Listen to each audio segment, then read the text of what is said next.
Hey guys, Sandy here. Welcome back to the channel. Today I am playing along with May I Scraplift You, and this is Shannon Keith. She is Creative Chaos in Tennessee. She has this single photo layout with some big bold flowers, some mixed media, a little bit of journaling and just just a little bit of things that are going on there.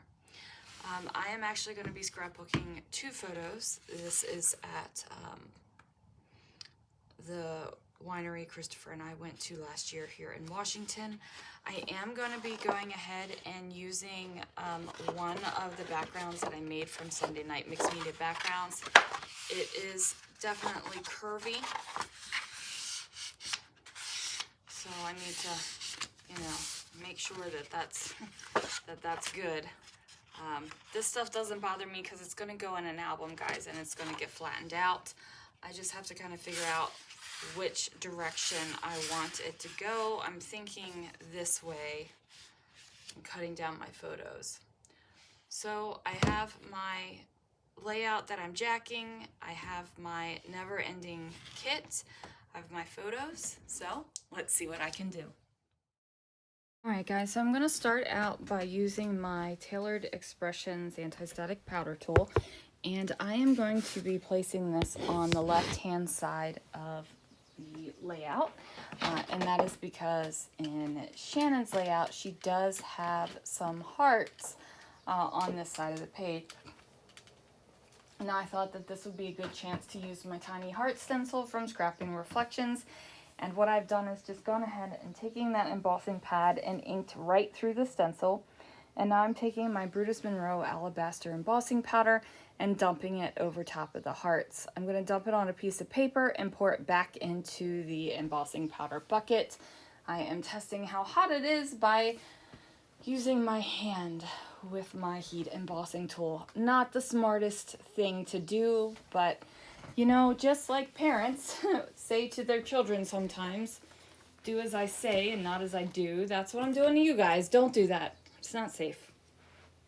So I do love a good embossing, so I leave the entire embossing process in the video for you guys. It is something that I really enjoy. I really enjoy looking at embossing. I find it completely and utterly magical.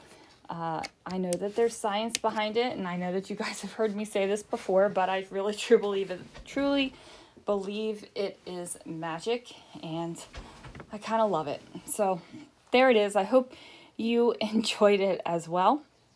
Now I've got these two photos. I actually trimmed them down to 4.5 inches by 4 inches.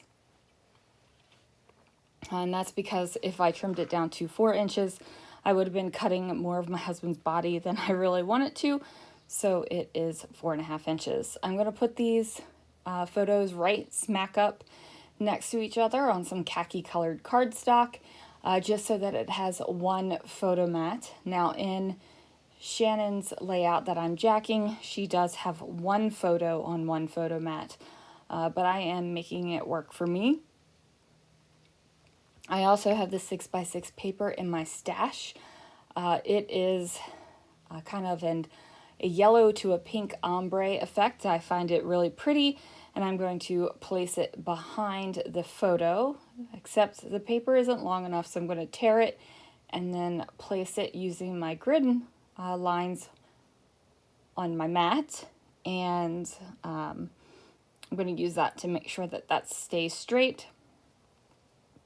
And there we go. It's popped down here on the background. So now I have my photos and the backgrounds, and I got to figure out my title. Sorry guys, I'm still exhausted. Electrocution, 0 out of 10, 0 stars, would not recommend. Okay? Okay. I am trying to figure out how I want my title. I do really like how part of Shannon's title is layered over top of her photo, so ultimately I am going to do that. I have these happy letters that I go ahead and use, and then I've got some die cuts from 49 and Market that I'm going to bring down and out as well. So I really like this kind of pink doily, kind of morphed into almost like a journaling block. So I'm going to go ahead and place that down there.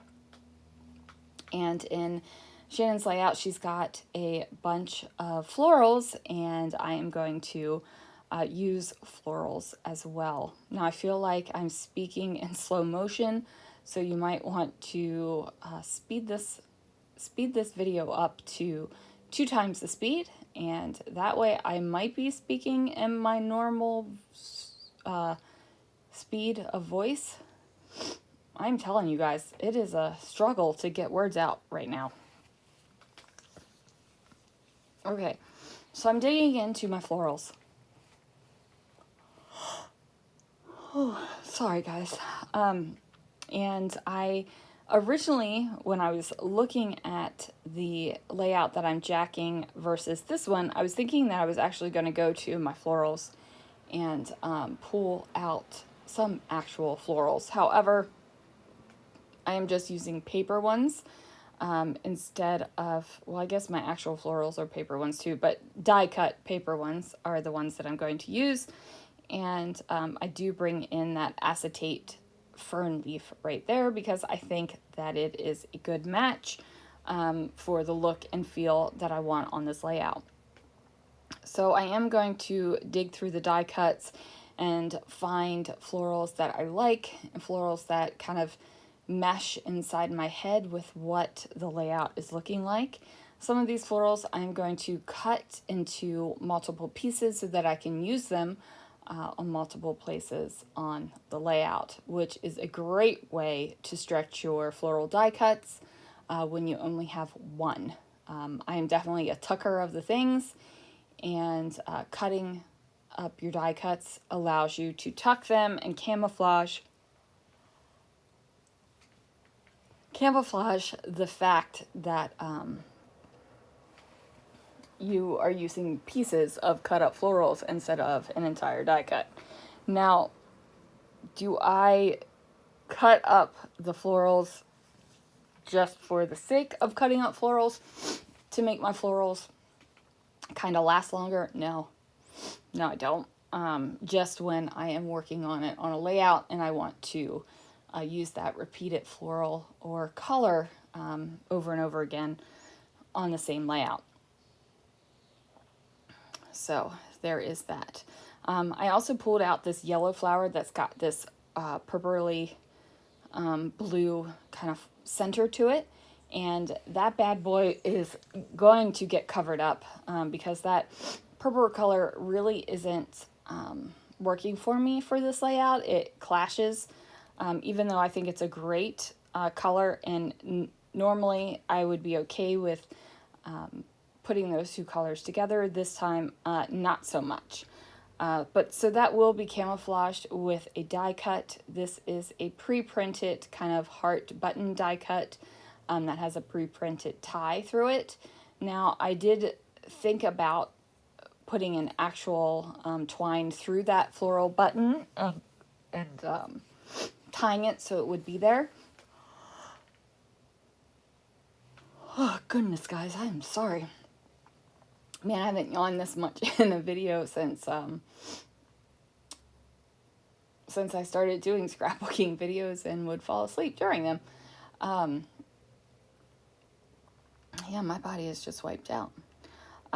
So I am going to stretch out one of these stickers so that it goes underneath of the floral, so you would never know that that label sticker is not actually that length. It is much shorter, but when you camouflage it, you can basically make your label sticker as long or as wide as you want to. I am going through my Tim Holtz small talk words right here. I'm trying to find something that would be appropriate, and I'm kind of running out of sentiments for these kind of like I love you layouts, I'm happy with you kind of layouts. So I do go through what I have in the kit, and I'm going to go ahead and find some tiny little word phrases that will work. So I've got the Rosie Studio puffy stickers. I've also got these other stickers from Pretty Little Studio. Speaking of Pretty Little Studio, where did my wholesale order go to?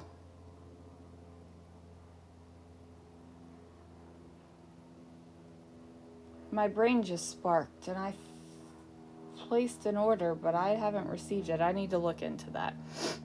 Okay. All right, the brain is firing again, at least, so that's good.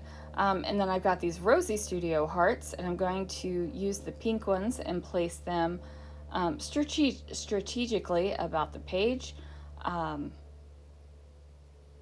Yeah. So,